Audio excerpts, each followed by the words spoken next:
म्यूजिक लग स्लो के लहसुन प्रकार के जनाब परवेज खरबत साहब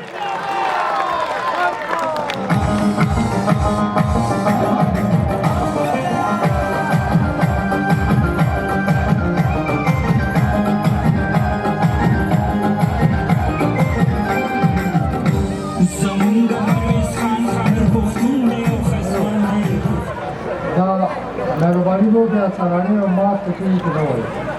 बिल्कुल मुकम्मल खामोश उन्होंने काफ़ी ज़रूरी खबरें कौन गौरम मेहरबानियों के लिए पगौर बनमाला खबरें हो बिस्मिल्लाहिर्रहमानिर्रहीम टोल नंबर खुजो इताफ़ टोल शुक्रिया अदा कोम अल्लाह मुझे इज़्ज़तों का शमू तम इज़्ज़त राखो नन तासु हम सोच कवई चिदा पाकिस्तान तहरीक इंसाफ पार्लियामेंटेरियन संग राला और दी वजूहात से तासुएम से मुंगा वाले दा कदम हो वदा कदम पाकिस्तान डी ज़रूरी हुआ लम्हा तकरीबन सल्वे काला नज़ियात सियासतों शो और ज़द सियासी पार्टियां नारे क्या गए मंशूर पालेशन क्या गई चेचरे सूरे टोले औरम खलक राजी पार्टियां तो वोट रोल की चिमुंगा मुसरा दावादा शिविदा ये मुल्क में खुशहाली राजी ये मुल्क में इंसाफ राजी खल को तबा हकूक मिलावेगी लेकिन कम तमाशा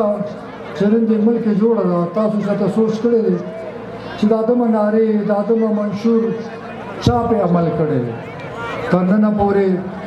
न चिराग में पार्टियां निगरजी पिंजद इश्काल रासे पदे मुल्क दे हुकूमत न हो पिंजद इश्काल की कम हालात ना पाकिस्तान हेलो हेलो हेलो दानन से दामल कम हालात की यदि जिम्मेदार सूख की आखिर फैसला बको कि दामल के हालात चा बोत लो आया मुंग अकल सोच नश्ता चिदा मालूमात को जान पोई को चिदात बेत खूबसूरत पाकिस्तान दादी हालात चा बोत लो पदी मुल्क के टोलो पार्टियां हुकूमत न करी कदा खलक ईमानदार वे दे मुल्क खिदमत को ले नन मुंगा बेरोजगार हो नन बदे मुल्क ग्रानी हुआ पाकिस्तान मनन कर्जदार हो आग हिंदुस्तान से कमों सर हिंदुस्तान और पाकिस्तान जज्बा के आसमान फ़र्क दे आगे तरह कई तरवान दी मुंग जवाल तरवानी तुझे सिर्फ दा सोच को चिक्कला पोरे बमों दे नारों पर से जू नन ब्याह हम दाखिल ब्याराजी चमू तो मौका ना गई मुँह मदा को ज़दे नहीं हो सवाल कौन चराशई मुँह पोई कही चिपिज़द इश्काल के ताऊ सिकड़ी मुता हो खई करना दामल खोयो बेहतरीन तरह कई बाने रवान हो अयूब खान दौर पूरी दे मुल्क बाने कर्जा न हुआ दिल तक कारखानी लगे दी बेरोजगारी न हुआ कल चिदा सियासी पार्टियां ने राली दामल के राता बेरोजगारों को नाइंसाफ़ी राला खल को खलक पर तकलीफ की शोल दा दे लास्ट सवाल ज़रूरी दे मल्टी कौन से कम दे मुल्क के इकोनॉमिक की कौन मुल्क के डॉलर राउंड मुल्क के कारखाने लगाउन दादे वफाकी हुकूमत कारी सुबह को सिर्फ तैयार फंडों ने राजी चाह फंड सही इस्तेमाल की मुद्दत से कम हुकूमतों ने रागली दी आगई मुंग नारे रा के चार रोटी कपड़ा मकान चा पर दिन पानी चा नवे पाकिस्तान नवे पाकिस्तान सर मादरीन काला यो तेर कल और तकरीबन यो लस काला में तेर कल जो वजीरों माँ इस्तीफा और को से इमरान खान सर रालम पदी सोच रागलम चिदी मुल्क की खुशहाली राजी नवे पाकिस्तान ब जोड़ेगी खल को तब इंसाफ मिलावेगी ग्रानी ब कमेगी और दामल ब मक्के पर तरक्की जी पिंज़ काला खुजो वज़ीर आला पिंज़ काला माखबल खिदमत करे दे जैकनन खबर कौम का महमूद खान खबर कई नुमुंग वेले शुचि मुंग फलाने फलाने कार करे दे और दार से साबित ओले शुचि दी सुबह के चिकम कारना मुंग करे दी दाई दी सुबह पर तारीख के निधि शुवी और हर यो शे पर हर जिला के साबित ओले शु लेकिन दई नम तपोस को गई तासु हुकूमत न रावली दी जते दी लाकी ज़रूरियात नू नंजता होता यो सो घटे घटे खबरें खेम दा कम से के तासु नासी स्पोर्ट्स कॉम्प्लेक्स दा चिकल जो वजीर आलम शुरू करो महमूद खान सर तौर सोलू दा कारनामा दे मुंग दा चांदा دغسې تاسو کوهاټ میډیکل کالج دا میډیکل کالج چې زه وزیر اعلی هغه شروع کړو دا مخکې چا نه شو کولی دلته ضرورت و دلته کې دا تاسو چې د کوهاټ کې څومره سړکې وینئ دا موږ یو سکیم جوړ کړو چې کوم ډیویژنل هیډ کوارټرز دي هغې ته ما اربونه روپۍ ورکړي چې دا خالیې چې کومې دا خوبصورته شي دا څومره سړکو باندې چې تاسو ګورئ دا ټولې ما په خپل دور کې شروع کړې وي او محمود خان سر ته ورسولې دغسې تاسو د لیاقت هسپتال دا هسپتال هم ما په دور کې شروع کړو دا صرف کوهاټ نه په هره ضلع کې مو یونیورسټیانې کیمپسز کالجونه هسپتالونه ځکه صوبایي حکومت هم دغه کولی شي نو دا هسپتال چې کوم دی دا هم د مو په دور کې شروع شوی او بیا هغه مکمل شو نن ته تاسو ته فایده رسي دا کوم سړک چې کوم سی فیکټ ویسټرن روټ دی دا ماته یا شي زه وزیر اعلی پنجاب دا روډ تر جنډ پورې منظور شوی خو د جنډ نه مخکې موږ صوبه یې پرېښې وه هغه وخت کې ما شور واچولو جګړه مو وکړه خو په زبردستۍ باندې د جنډ نه کوهاټ پورې دا سړک مې ما منظور کړی او تر اوسه پورې هغې باندې کار لګیا دی ډېر افسوس دی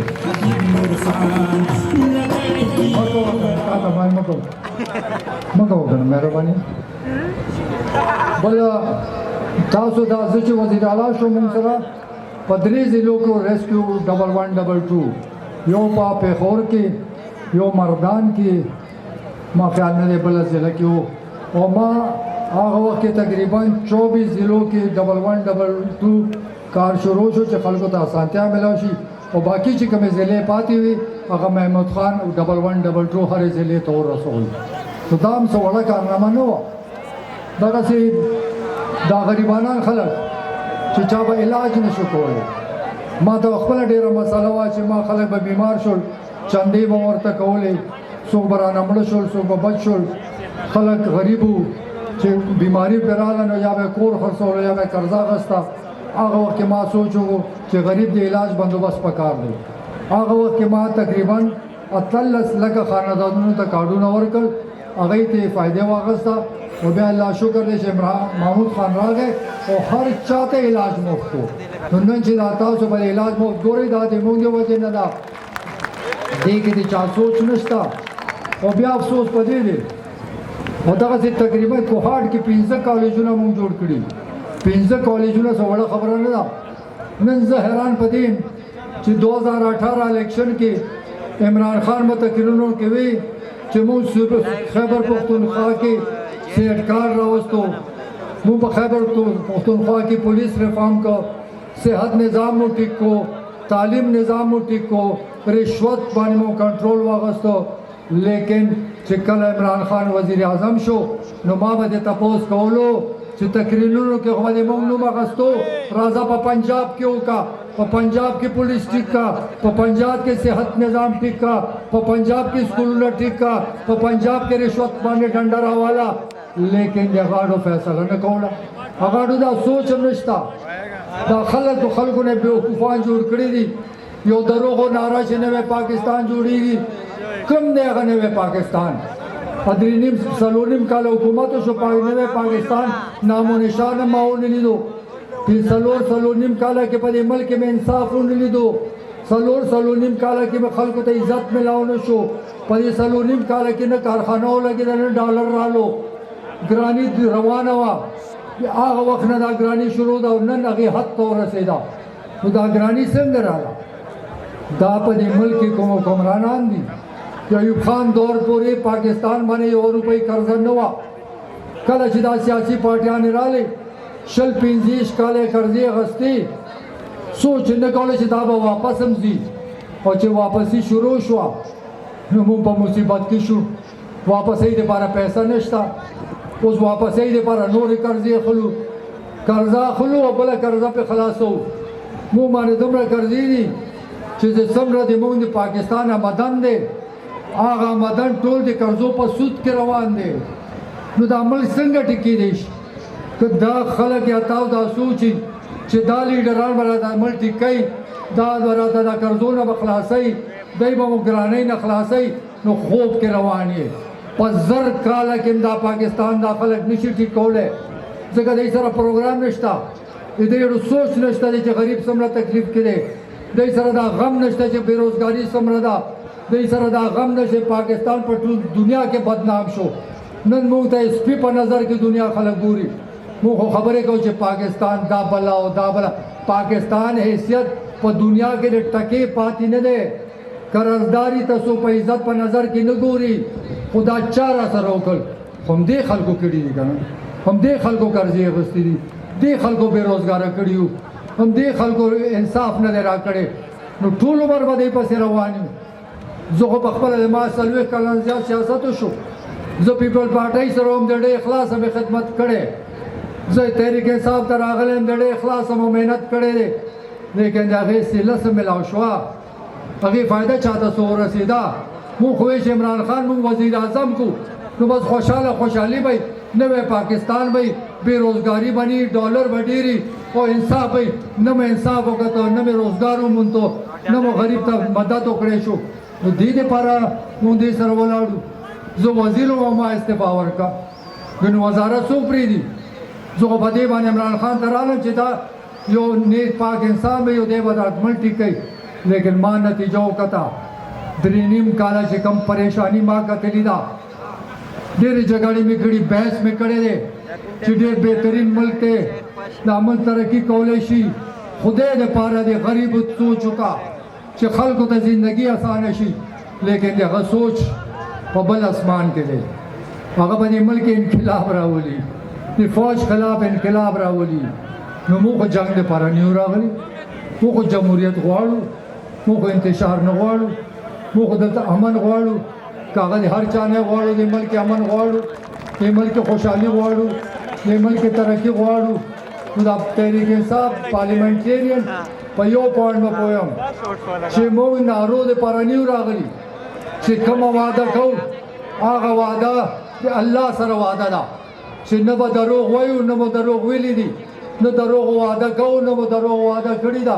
نه مو حرام کړي دي نه حرام به کوو دا قوم سره او الله سره وعده ده چې انشاءالله ایماندارۍ سره به د ملک خدمت کوو او الله تعالی نه مدد غواړو خدای به را سره مدد کوي که ایماندار یو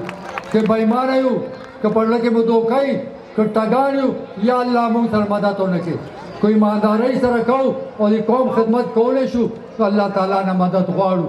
نو زه تاسو ته هم وروړو چې موږ نارو دپاره نه یو راغلي زه خو پریکټیکل سړی یم ما خو ټوله زندګۍ خدمت کړی دی ما خو د خلکو عزت خیال ساتلی دی ما خو د صوبې دپاره هره جګړه کړې ده د صوبې حقوق دپاره مې جګړه کړې ده دا چې کومه ټرایبل ضلعې دي دا چې مړ شوي دي د دې دپاره مو جګړه کړې چې دې ته فنډ راشي دا دا علاقه ډېره وروستو پاتې ده ساوت علاقه ډېره وروستو پاتې ده که هغه 3 ډیویژنه ګورې که سوات دی که ملکنډ دی که پېښور ډیویژن دی تاسو نه ډېر مخکې لاړو دا سره وعده کوو که الله موقع راکړه انشاءالله برابرې حیثیت به در لرو چې تاسو د پېښور غوندې برابر شي دروغ درته نه وایم کمی درته ټول پوره کوو خو دا صرف وعدې نه دي دا به انشاءالله په ځمکه باندې ټکیم دا خلک وعدې کوي اعلانونه کوي چې اعلانونه عادت دی زما عادت دا دی چې تاسو ووینئ نو بیا به ومنم چې دا کار شوی چې تاسو په سترګو باندې ووینئ چې رښتیا د حقیقت کې دا کار شوی دی انشاءالله تاسو یقین در کوم چې که موږ راغلي وو موږ د کورسو وګنیو زه څو ځله وزیر پاتې شویم ډسټرکټ ناظم پاتې شویم وزیر اعلی پاتې شویم ډیفنس منسټر پاتې شویم اوس د الله تعالی همت راکړي چې د خپلې صوبې او د ملک خدمت وکړی شو نو دا تاسو ته یقین در کوم چې موږ که دلته کې سیاست کوو نو ایماندارۍ سره به کوو ذاتي لالچ به نه کوو د دې علاقې خدمت به کوو نو دا یقین وساتئ چې موږ دروغ سیاست نه کوو دلته کې رنګارنګ حکومتونه راغلي دین په نوم باندې راغلي نو دین دپاره یې څه کړي ما ته خو دې وښیي که که زه ښه مسلمان یم دی نه شل څیزونه زه ښیلی شم په سکولونو کې قرآن شریف تعلیم مانو سره موږ شروع کړی د دین خدمت شل قدمه دی نه موږ مخکې لاړ یو جوماتونه جوړو سولر پکې لګو د جوماتونو امامانو ته 10,000 وظیفه ورکړه دی نه شو ورکولی د اسلام لپاره څه کړي تش نارې د اسلام نه غواړي د اسلام آباد غواړي د اسلام آباد ته تل غواړي د اسلام غم ورسره نشته نن په دې ملک به شریعت راغلی وی کنه که دې مولانا صاحب حکومت سره ملګرتیا نه کولی او شرط یې ورته ایښی وی چې زه به هله ملګرتیا کوم چې شریعت راوله نو چا پلار هم انکار نشو کولی لیکن دې شریعت نه غواړي دا صرف جماعتونو کې خبرې دي دا صرف تقریرونو والا خبرې دي ما ډېر نیوزونه کتلی دی هغه سره اړو دا غم هم نشته چې دین ته نقصان څوک رسوي همدا مولایان یې رسوي دا سیاسي مولایان زه د علما قدر کوم خو زه لعنت اچوم په دې سیاسي مولایانو چې دین یې راته تباه کړو دنیا یې راته تباه کړه او په دروغو باندې دا خلک عادت کړي دي نو خیال ساتئ دې مداریانو نه رنګارنګ کیسې به ورته کوي سوال ترې کوئ چې تاسو دومره حکومتونه کړي دي موږ ته خپل نشان خوښوئ موږ خو تاسو ته ټوله صوبه کې هر ضلع کې نشان نه چې نشان نه خیلی شو چې کم ترقیاتي کارونه مونږ کړي دي نو زه تاسو په وایم چې وروڼو نور به ځان نه دوکه کړو پریس دپاره به یو څو خبرې اردو کې وکړم نو اردو رانه هېره شو میں اپنے کوہاٹ کے لوگوں کا دل سے مشکور ہوں کہ آج اتنے تعداد میں جمع ہوئے اور ہمیں عزت دی اللہ آپ سب کو خوش رکھے ہمارا ایجنڈا ہمارا پروگرام امن ترقی اور خوشحالی اگر اس ملک میں امن ہوگا تو ترقی آئے گی جب ترقی آئے گی تو خوشحالی آئے گی یہی ہمارا نعرہ ہے اور ان چیزوں کے پیچھے ہم نے جدوجہد کرنے کے ہم نے کوشش کرنی ہے کہ پاکستان میں امن ہو پاکستان میں ترقی ہو اور پاکستان کے عوام کو خوشحالی ملے اور میں نے یہ اور محمود خان نے ہم سب نے ان قوم سے وعدہ ہے کہ ہم کوئی جھوٹا وعدہ نہیں کریں گے عملاً کام کریں گے جو کہیں گے اس پہ عمل کریں گے کوئی جھوٹا اعلان نہیں کریں گے اور اللہ سے بھی وعدہ ہے کہ نہ ہم نے حرام کھانا ہے نہ کسی کو حرام کھانے دینا ہے ہمارے دور میں آپ کو یاد ہوگا ہم نے پولیس ریفارم کیے لوگوں کو عزت دی ہم نے ایجوکیشن ریفارمز کیے ٹیچر کو حاضر کیا غریب کے اسکولوں کو بہتر کیا اسپتالوں میں ڈاکٹر کو حاضر کیا علاج کا بندوبست کیا صحت کارڈ دیا تاکہ غریب کا علاج ہو سکے ہم نے اپنے صوبے میں کم سے کم 60-70 کالجز بنائے ہر ضلع میں یونیورسٹیز اور کیمپسز بنائے ہر ضلع میں سڑکیں بجلی گیس مساجد سولر جو بھی ہو سکا ہم نے اپنے دور میں کیا تبھی ہم یہ بات کرتے ہیں کہ جو ہم آئے ہیں وعدہ کر رہے ہیں ہم پورا کر کے دکھائیں گے اور یہ لوگ تو آج پھر کہہ رہے ہیں کہ ہم یہ کریں گے ہم یہ کریں گے میں ان سے پوچھتا ہوں مجھے بتائیں کہ 35 سال آپ نے حکومت کی آپ نے کیا کیا ہمیں بے روزگار کر دیا ہمیں قرضدار کر دیا ہمیں انصاف نہیں دیا ہمیں بے عزت کیا گیا عوام کا خیال نہیں کیا گیا اور پھر آئے تو یہ مداری توب اب نہیں چلے گی لوگ سچ جان چکے ہیں آج سوشل میڈیا کا زمانہ ہے جھوٹ کا وقت بہت توڑا ہوتا ہے تو میں ان کو کہتا ہوں اپنے پچھلے دور کا نتیجہ بتاؤ کہ اپنے دور میں آپ نے کیا کیا تاکہ لوگوں کو سمجھ آ جائے کہ آپ خدمتگار ہیں میں تو سارا الزام ان ساری پارٹیوں پہ لگاتا ہوں کہ آپ کی وجہ سے اس ملک میں مہنگائی آئی آپ کی وجہ سے اس ملک میں بے روزگاری آئی آپ کی وجہ سے اس ملک میں ڈالر کی کمی آئی آپ کی وجہ سے ہم قرضدار ہوئے آپ کی وجہ سے دنیا میں ہم بے عزت ہوئے ہمیں ساری دنیا میں بری نظر سے دیکھا جاتا ہے کیونکہ ہماری آنکھیں نیچے ہیں ہم امریکہ اور یورپ کے غلام بن گئے ہیں ہم ان سے پیسے لے لے کر پاکستان کو بدنام کر دیا ہے تو کیا ہم خود اس ملک کو نہیں بنا سکتے تھے ہم اس ملک میں ترقی نہیں کر سکتے تھے اس ملک کے لیے کارخانے نہیں بنا سکتے تھے لیکن نااہل حکمران جھوٹے حکمران کرپٹ حکمران کبھی بھی کسی ملک کو ترقی نہیں دے سکتا دنیا کی تاریخ دیکھیں جس ملک نے ترقی کی میں سب بچوں کو بھی بتاتا ہوں آپ دنیا کے ترقی یافتہ ملک پہ ہاتھ رکھیں اور دیکھیں وہاں کون حکمران تھا پھر معلومات کریں کہ حکمران چور تھا، ڈاکو تھا یا ایماندار تھا، جس ملک نے ترقی کی ہے اللہ نے اس کو حکمران ایماندار دیا. کوئی ملک بے ایمان لیڈر نہیں ٹھیک کر سکا. تو اللہ سے دعا ہے کہ یا اللہ ہمیں ایماندار لوگ دیں، یا اللہ پاکستان کو ایماندار لیڈر دیں، یا اللہ پاکستان پہ رحم فرما تاکہ پاکستان ترقی کر سکے. تو میں آپ کو یقین دلاتا ہوں کہ انشاءاللہ تعالی وقت آئے گا جو وعدے منشور ہم دیں گے، ثابت نہ کیا تو ہم ان سڑکوں پر نہ چھوڑیں، ہم جھوٹا منشور نہیں دیں گے. جو پروگرام دیں گے اس پر عمل کر کے دکھائیں گے. آخر میں آپ سب کا، میرے بہنوں کا جو ادھر آئے ان کا شکریہ، بھائیوں کا، بچوں کا، آپ سب کا شکر گزار ہوں کہ آپ آئے. اللہ آپ کو خوش رکھے. بہت مہربانی. السلام علیکم.